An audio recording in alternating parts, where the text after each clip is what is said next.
Hey everyone, what's up? My name is Shirley and welcome to my channel. I wanted to kick off the new year by sharing what my 2021 goals are. I did this for 2020 and it was super helpful to kind of reflect and set my intentions straight for the rest of the year. Obviously, 2020 did not turn out the way that any of us expected to, but I think setting goals and intentions are still really helpful. So just to share out the lay of the land for this video today, I'm going to be talking about what my 2020 goals were and how I did, some prompts I used to reflect on the year, and then my 2021 intentions. If you're interested, you can watch my 2020 goals right over here. If you click on the little eye icon, let's see what my 2020 goals were and did I succeed. First up, my goal to read 50 books, I successfully completed. My second goal was to move my body at least 4 times a week, which I also did successfully complete. 2020 is actually my 3rd consecutive year that I've been doing that, so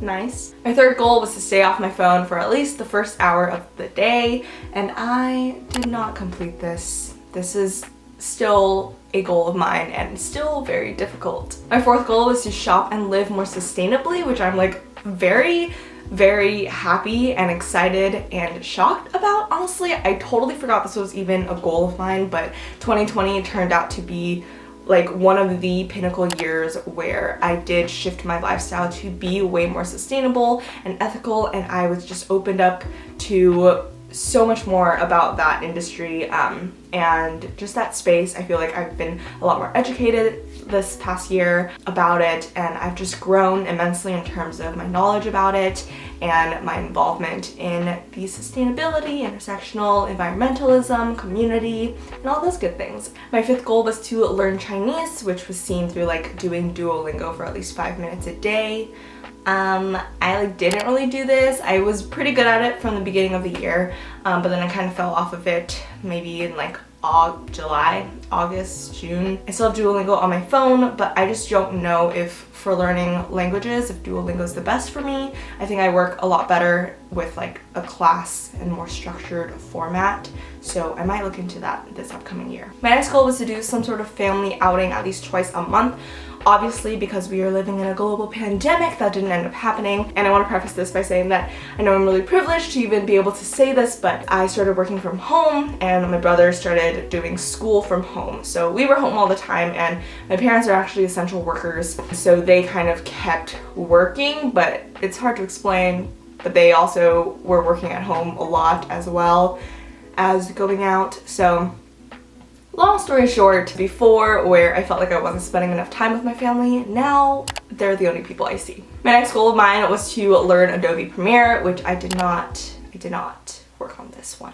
My next goal was pretty simple. It was to just learn a new skill, which I think I've done. The only one I could think of off the top of my mind was I learned how to propagate a plant, which was pretty cool. I always thought that I couldn't keep plants alive, but this year has proven to me that I can. And my last goal was to love and respect my body, mind, and myself.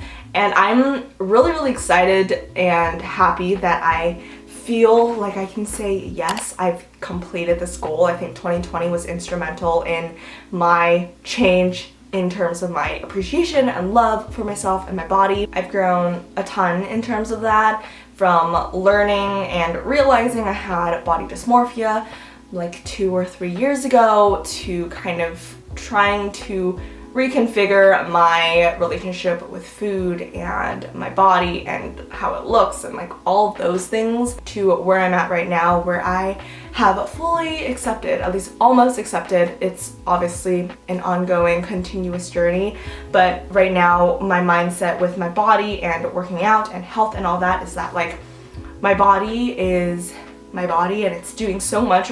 Just like right now, this very second, our bodies are doing so much to just keep us alive, to have me continue to breathe and talk and see and smell and listen and all these things.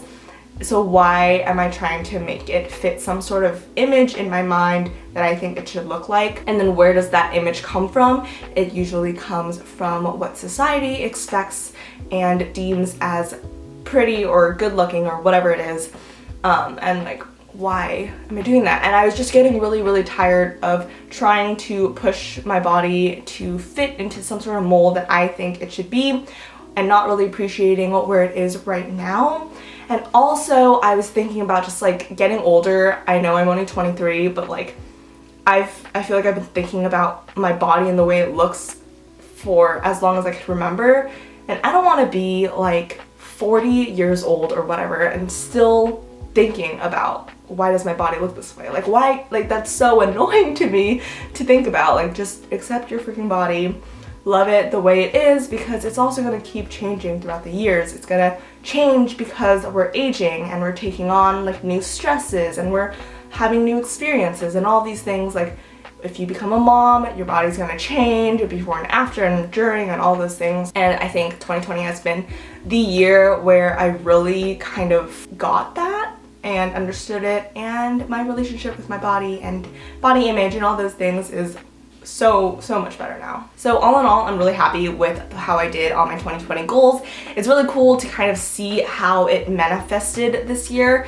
Like I completely forgot, honestly, which is like maybe a bad thing with setting goals and like maybe the way I set my goals, but I completely forgot what my goals even were. But it's cool to see how this year kind of like I kind of hit all those points, and all of those intentions, my year was kind of guided by them. So I do feel like having specific and more tangible goals was really helpful, but especially during this like very unprecedented year, I feel like the ways in which I've grown can't even be confined to these goals, or like can't even be confined into words. I think I've grown immensely over the past year, which obviously is a very privileged standpoint, but yes, that is the truth. Which is why it was really, really helpful for me to reflect on the year, which is the perfect segue to this next section. So this part of the video is inspired by Eileen from Lavender. She does these kind of plan with me videos where she puts up prompts on the screen and you can pause to kind of jot down your answers and come back to this video, whatever it is. But these are some of the prompts that I've used to reflect on this previous year, and it was very, very helpful. I feel like so much happened this year, obviously, and at the same time just flew by, so it's really great to sit down for an hour and just jot down all your feelings and just reflect on the year. Alright, so I'm gonna flash some prompts and feel free to pause and jot down your answers. What would you title this chapter of your life? What were your small and big wins? What lessons have you learned this year? What are you keeping, growing, and letting go of from this last year? Who and what are you most grateful for? So after I sat down and answered these prompts for 2020 and kind of reflected on the year, I wanted to do the same before I set my intentions for 2021. So same thing, feel free to pause the video and jot down your answers so you can set your intentions right for 2021. How do you want to feel in 2021? What are you looking forward to? What are you scared of, and how do you want to overcome that? What do you want to learn more about or develop? At the end of the coming year, what is one thing you want to have accomplished? What does this day next year look like? Write a list of things you want to experience within the upcoming year.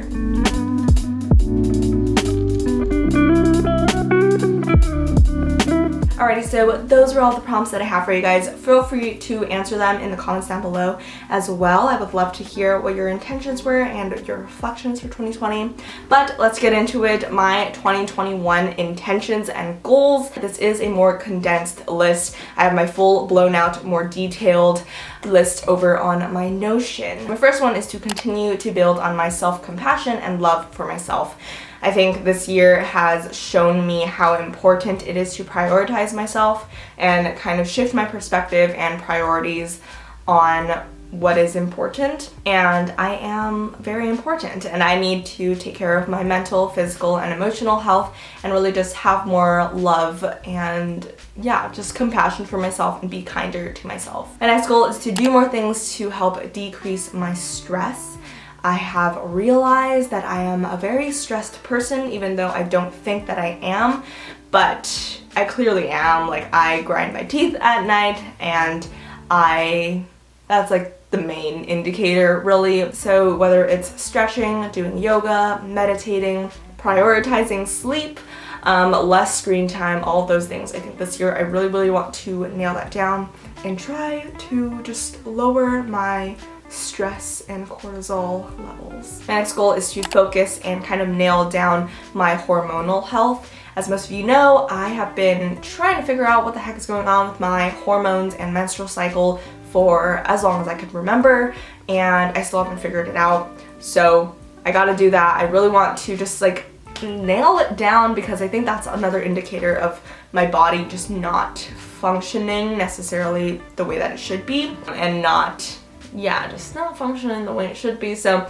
one of my goals specifically under this category is to book my OBGYN pap smear appointment, which I haven't gone to yet, but I think after I do that, it should kind of snowball into what is hopefully me solving whatever's happening. Another goal of mine is to exercise or move my body every single day. So as I mentioned earlier, last year my goal was to move my body at least 4 times a week. I've been doing that for 3 consecutive years now, and I've clearly shown that I can do it, but I think this year I really want it to just be like exercise, move your body every single day. I think it is absolutely doable, and especially with my mindset shift of what health and fitness and wellness means to me now. So it's really just about like moving your body is good for you, and whether it's just like a 30-minute walk around the block, or it's just yoga, or it's stretching, or it's like a HIIT workout, or it's a bike ride, like doing anything that gets you to get out of sitting from a desk all day. We're not meant to be sitting at our desks for 8+ hours a day.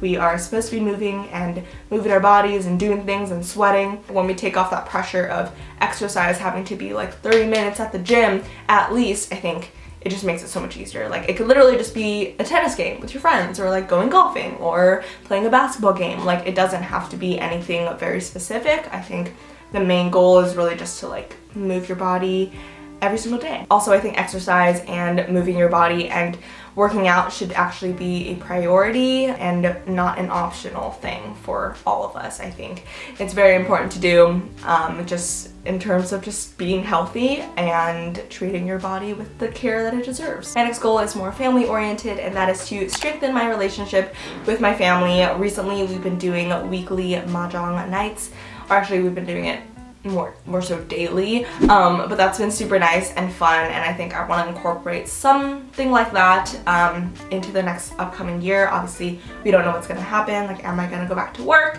Is my brother going to go back to school in person and all those things? So I'm not exactly sure what that looks like, but I think incorporating some sort of new tradition of some sort would be really nice. My next goal is to align my career more so with what my personal values are, so climate change and intersectional environmentalism and everything like that. I think what's been really cool is that in 2020 I've actually been able to make progress towards that, and I've been able to make an impact at my company and on the projects that we do based off of those things. But I think in 2021 I really want to make it more of a priority to really get that going, especially because I work in such a big corporation and I'm trying to tackle it from the inside, if you will.